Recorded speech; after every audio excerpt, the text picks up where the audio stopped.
Hello guys, ഇന്നത്തെ വീഡിയോയിലൂടെ നമ്മൾ ഭയങ്കര സിമ്പിളായിട്ട് HTML പഠിക്കാൻ പോവാണ്. ഭയങ്കര ബേസിസിൽ നിന്ന് നമ്മൾ തുടങ്ങാൻ പോവാണ്. എല്ലാം കംപ്ലീറ്റ് പറഞ്ഞു തരും നിങ്ങൾക്ക്.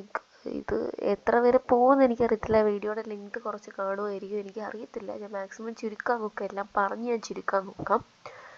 അപ്പോൾ നമ്മൾ വൺ ഷോട്ട് പോലെയാണ് ഇടുന്നത്. വൺ ഷോട്ട് പോലെ ഇട്ടാലും വീഡിയോയിലെ ലെങ്ത് കൂടുന്നുണ്ട്. നമ്മൾ സ്പ്ലിറ്റ് ചെയ്ത് എന്നാൽ എല്ലാം ഉള്ള രീതിയിൽ ഒരു പ്ലേലിസ്റ്റ് ആക്കി HTML കംപ്ലീറ്റ് ചെയ്യാൻ പറഞ്ഞു തരും. ആദ്യം നമ്മൾ HTML പഠിക്കും, അത് കഴിഞ്ഞിട്ട് നമ്മൾ CSS പഠിക്കും.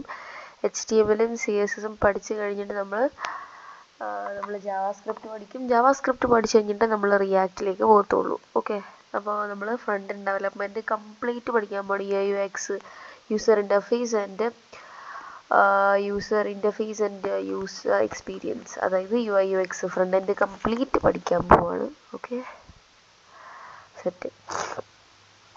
ആദ്യം നിങ്ങൾ VS കോഡ് ഡൗൺലോഡ് ചെയ്യുക. ഓക്കെ, VS കോഡ് മൈക്രോസോഫ്റ്റ് വിൻഡോസിൽ പോയിട്ട് ഇത് ജസ്റ്റ് മൈൻഡ് ചെയ്യാൻ നിൽക്കണ്ട. നിങ്ങൾ വിൻഡോസ് ആണെന്നുണ്ടെങ്കിൽ നിങ്ങൾ മൈക്രോസോഫ്റ്റ് എഡ്ജിൽ പോയിട്ട് VS കോഡ് ജസ്റ്റ് ടൈപ്പ് ചെയ്ത് കൊടുക്കുക, ഉള്ളിലേക്ക് ചെല്ലുക. എന്നിട്ടെന്താ, VS കോഡ് എഡിറ്റിങ് കാര്യങ്ങൾ കിട്ടും. ഫസ്റ്റ് വെബ്സൈറ്റ് നോക്കുമ്പോൾ ഡൗൺലോഡ് ഫോർ വിൻഡോസ്, നിങ്ങൾക്ക് വേണ്ട നിങ്ങളുടെ ഏതാണോ ഓപ്പറേറ്റിംഗ് സിസ്റ്റം നിങ്ങളത് എന്ത് ചെയ്യുക, സെലക്ട് ചെയ്യുക, നോക്കുക. എന്നിട്ട് നിങ്ങൾ ജസ്റ്റ് ഒന്ന് പോയി ഡൗൺലോഡ് ചെയ്യുക. ഓക്കെ, ജസ്റ്റ് നിങ്ങൾക്ക് ഇവിടെ തന്നെ നിങ്ങളുടെ ഓപ്പറേറ്റിംഗ് സിസ്റ്റം നിങ്ങൾക്ക് സെലക്ട് ചെയ്യാൻ പറ്റും. വിൻഡോസ് 10 മുതലേ ഉള്ളൂ കേട്ടോ. 7, 8 ഉണ്ടായിരുന്നു, 8.1 ഉണ്ടായിരുന്നു. പക്ഷെ അതിപ്പോൾ നിർത്തലാക്കി, അതുകൊണ്ട് ഇപ്പോൾ ഇല്ല. നമുക്കിനി നേരെ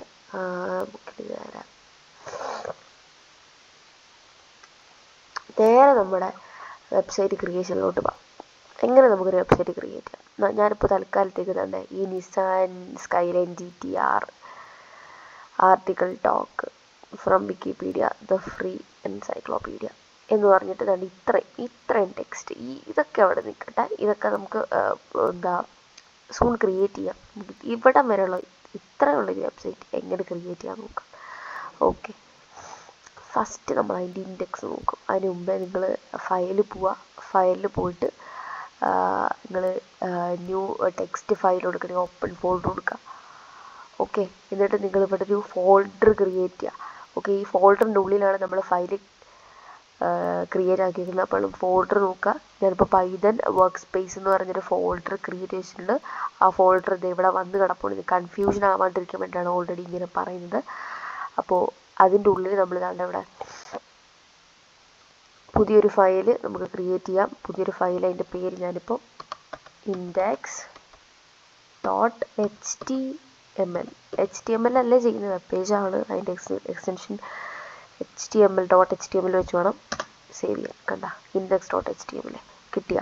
ഇനി നമ്മൾ അതിനകത്ത് ഫസ്റ്റ് നമ്മൾ ജസ്റ്റ് അതിനെ ഡിക്ലെയർ ചെയ്യും. എന്തുവാണ് നമ്മളെ കോഡ് ചെയ്യാൻ പോണ ഫയൽ, എന്ത് ഫയലാണ് നമ്മൾ കോഡ് ചെയ്യാൻ പോണത് എന്താണെന്ന് യൂസറിൻ്റെ അല്ലെങ്കിൽ കമ്പൈലറിനെ അറിയിക്കാൻ വേണ്ടിയിട്ടാണ്. ബേസിക്കലി ഒരു കമ്പൈലർ എന്ന് പറയുമ്പോൾ എന്താ സംഭവം, ഒരു പ്രീ പ്രോസസ്സറാണെന്ന് വെച്ചാൽ അതൊരു ലാംഗ്വേജ് പ്രോസസ്സറാണ്. എന്താണ് ലാംഗ്വേജ് പ്രോസസ്സർ എന്ന് പറയുമ്പോൾ നമ്മൾ അടിക്കുന്ന കോഡ് ബേസിക്കലി നോർമലൈസ് ചെയ്ത് പറയുകയാണ്, ടെക്നിക്കലല്ലാത്ത രീതിയിൽ പറയുകയാണ്. നമ്മൾ അടിക്കുന്ന കോഡ് ബേസിക്കലി ഈ ഒരു വെബ്സൈറ്റ് കറക്റ്റ് ആണോ, അത് ബേസിക്കലി അത് വർക്ക് ചെയ്യുന്നത് നമ്മുടെ കമ്പൈലറിനെ ബേസ് ചെയ്തിട്ടുള്ളതാണ്. ഓക്കെ, കമ്പൈലറും ഉണ്ട്, ഇൻ്റർപ്രെറ്ററും ഉണ്ട്. കമ്പൈലറൊക്കെ എന്താ CPP അതുപോലുള്ളതിന് വേണ്ടിയിട്ടാണ് കമ്പൈലർ. ഇൻ്റർപ്രെറ്റർ എന്ന് പറയുമ്പോൾ ഇൻ്റർപ്രെറ്റർ നമ്മുടെ പൈതൺ ജാവയ്ക്ക് വേണ്ടിയിട്ടാണ് ഇൻ്റർപ്രെറ്റർ യൂസ് ചെയ്യുക. ഓക്കെ, നമ്മുടെ ഫസ്റ്റ് നമുക്ക് എന്താ ഡോക് ടൈപ്പ് HTML. ഓക്കെ, നമ്മൾ ചെയ്യാൻ പോണ ഫയൽ HTMLൻ്റെ ആണ് എന്ന് അറിയിക്കാൻ വേണ്ടിയിട്ടാണ് ഡോക് ടൈപ്പ് HTML കൊടുക്കുന്നത്. എന്നിട്ട് നമുക്ക് HTML ഇവിടെ ടാഗ് ഉണ്ട്. HTML എന്ന് പറഞ്ഞ ടാഗ് ഇവിടെ കണ്ട, ഇത് ഓപ്പൺ ആക്കി വെച്ചേക്കാണ്. ഈ ടാഗ് ഓപ്പൺ ആക്കി വെച്ചേക്കാണ്, കണ്ട. ഇനി നമുക്ക് ഇതിൻ്റെ ഉള്ളിൽ ചെറിയൊരു ടൈറ്റിൽ കൊടുത്തു നോക്കാം. ഒരു ടൈറ്റിൽ കൊടുത്തു നോക്കാം. ഓക്കെ, ടൈറ്റിൽ കൊടുക്കാം. അപ്പോൾ my first web page.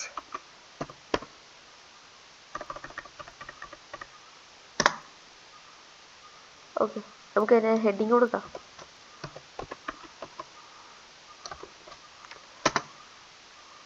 Web page.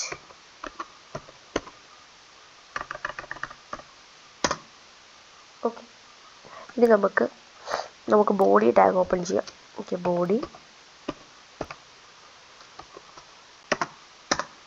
ബോഡിക്കുള്ളിൽ നമുക്ക് എന്ത് കൊടുക്കാം? BG colour.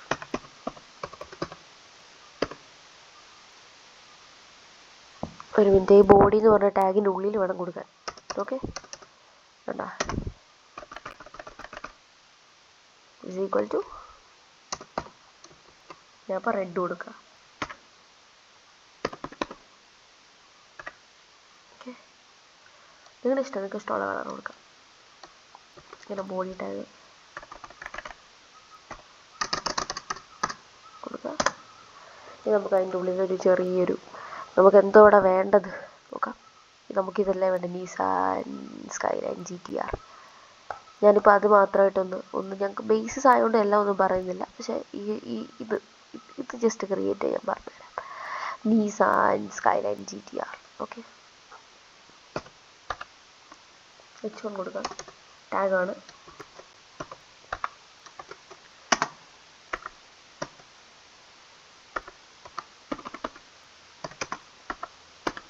സ്കൈലൈൻ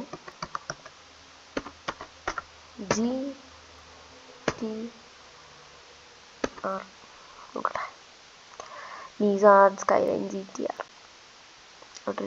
ഒരു സ്ലാഷ് ഉണ്ട് ഓൾറെഡി, അതായല്ലോ, അത് കിട്ടിയല്ലോ. സെറ്റ്. നമുക്ക് ഒരു ഹൊറിസോണ്ടൽ ലൈൻ കൂടെ ക്രിയേറ്റ് ചെയ്യാം. അതിന് വേണ്ടിയിട്ട് ഹൊറിസോണ്ടൽ ലൈൻ ക്രിയേറ്റ് ചെയ്യാൻ വേണ്ടിയിട്ട് HR, ഹൊറിസോണ്ടൽ ലൈനിന് വേണ്ടിയിട്ടാണ് HR. ഇത് ഈ ഒരു വെബ് പേജ് എന്ന് പറയുമ്പോൾ, അല്ലെങ്കിൽ ഈ ലാംഗ്വേജ് എന്ന് പറയുമ്പോൾ ബേസിക്കലി കേസ് സെൻസിറ്റീവ് ആണ്. നിങ്ങൾക്ക് വലിയ അക്ഷരമോ ചെറിയ അക്ഷരമോ ക്യാപ്സോ സ്മോളോ എന്ത് വേണമെങ്കിലും നിങ്ങൾക്ക് യൂസ് ചെയ്യാം. Okay, no issues, nothing. ഇനി നമുക്ക് ജസ്റ്റ് ഏതാണ്ട് ഇവിടെ ഒന്ന് പോയി നോക്കാം, ഗോ ലൈവ്.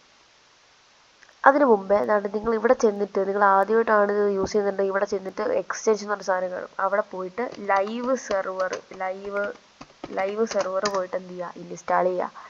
ഓക്കെ, കണ്ട ലൈവ് സെർവർ എനിക്ക് ഓൾറെഡി ഇൻസ്റ്റാൾ ആയിട്ടുണ്ട്. അതുകൊണ്ട് എനിക്ക് ഇപ്പോൾ ഒന്നുകൊണ്ടും ചെയ്യേണ്ട ആവശ്യമില്ല. നിങ്ങളത് ഇൻസ്റ്റാൾ ചെയ്തിട്ടില്ലെങ്കിൽ മാക്സിമം ഇൻസ്റ്റാൾ ചെയ്യാൻ നോക്കുക. ഓക്കെ, ഇൻസ്റ്റാൾ ചെയ്തില്ലെങ്കിൽ നമുക്ക് കമ്പൈലർ പോലെ ബേസിക്കലി. അപ്പോൾ എന്താ സംഭവം ബേസിക്കലി നടക്കുന്നത് വെച്ച് കഴിഞ്ഞാൽ, ചെറിയൊരു വെബ്സൈറ്റ്, നമ്മുടെ വെബ്സൈറ്റ് ചെറിയൊരു വെബ്സൈറ്റ് അല്ലേ, അത് ഓപ്പൺ ചെയ്യാൻ വേണ്ടിയിട്ട് ഒരു സെർവറിലേക്ക് കണക്ട് ചെയ്ത് കൊടുക്കുകയാണ്. നമ്മുടെ VS Code ടെർമിനലിൽ നമ്മുടെ ഒരു സെർവറിലോട്ട് ലൈവ് പേജ് അപ്ഡേറ്റ് ചെയ്യാൻ വേണ്ടിയിട്ടൊന്ന് കൊടുക്കുകയാണ് ബേസിക്കലി. ഇത് സംഭവം സ്റ്റാറ്റിക് വെബ് പേജാണ്, ഡൈനാമിക് വെബ് പേജ് അല്ല. സ്റ്റാറ്റിക് വെബ് പേജ് എന്ന് പറയുമ്പോൾ സ്റ്റാറ്റിക് ആയിരിക്കും, എന്ന് വെച്ചാൽ നമ്മൾ ഇപ്പോൾ കോഡ് ചെയ്ത സാധനം തന്നെ ആയിരിക്കും ഉള്ളത്. ഡൈനാമിക് എന്ന് പറയുമ്പോൾ വെബ് പേജിൽ മാറ്റം വരണം, അങ്ങനെ അതിൻ്റെ ഡൈനാമിക് വെബ് പേജാണ്. ഇപ്പോൾ ഫോർ എക്സാമ്പിൾ, ഇപ്പോൾ മിനിറ്റിന് വെച്ച് ഇപ്പോൾ ഓരോ വെബ് പേജ് അപ്ഡേറ്റ് ആവുകയാണെന്നുണ്ടെങ്കിൽ അതിനെ ഡൈനാമിക് എന്ന് വിളിക്കാൻ പറ്റും. സ്റ്റാറ്റിക് എന്ന് പറയുമ്പോൾ പണ്ട് മുതലേ അതുപോലെ നിൽക്കുക, യാതൊരു മാറ്റവും ഇല്ല. അങ്ങനെ ആണെന്നുണ്ടെങ്കിൽ ഡൈനാമിക് വെബ് പേജ്. ഓക്കെ, അങ്ങനെ ആണെന്നുണ്ടെങ്കിൽ static web page. Okay, static web പേജാണ്. മാറ്റമൊന്നും ഇല്ലെന്നുണ്ടെങ്കിൽ സ്റ്റാറ്റിക് ആണ്, മാറ്റം ഉണ്ടെങ്കിൽ ഡൈനാമിക് ആണ്. അപ്പോൾ നമുക്ക് click here to run live server കണ്ട താഴെ ഗോ ലൈവ് നിൽക്കുക. കണ്ട web page Nissan Skyline GTR. ഇവിടെ ഏത് കളറായിരുന്നു? ഒരു മിനിറ്റ്, ഇതാണല്ലേ വേണ്ട, ഞാൻ വൈറ്റ് ആക്കാം. വെയിറ്റ്,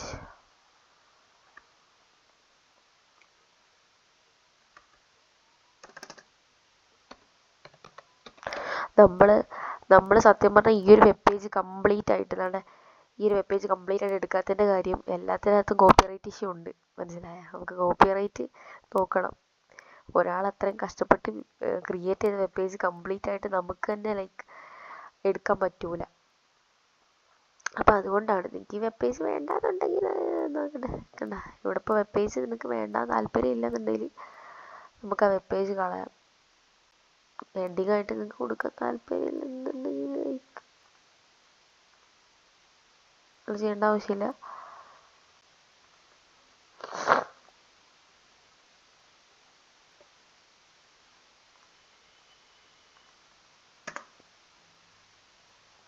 ഞാനിപ്പോൾ ഇവിടെ ഒരു BR കൊടുക്കാൻ പോവാണ്, അല്ലെങ്കിൽ വെയിറ്റ് ചെയ്യാം.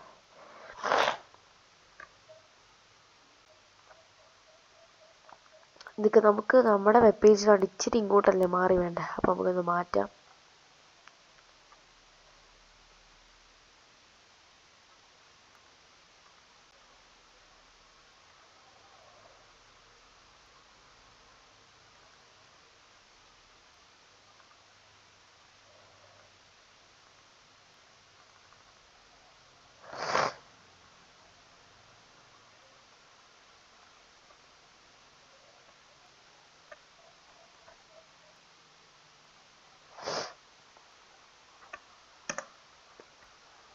HTML നമ്മൾ ക്ലോസ് ചെയ്തിട്ടില്ല, സത്യം പറഞ്ഞാൽ അത് ക്ലോസ് ചെയ്യണമായിരുന്നു.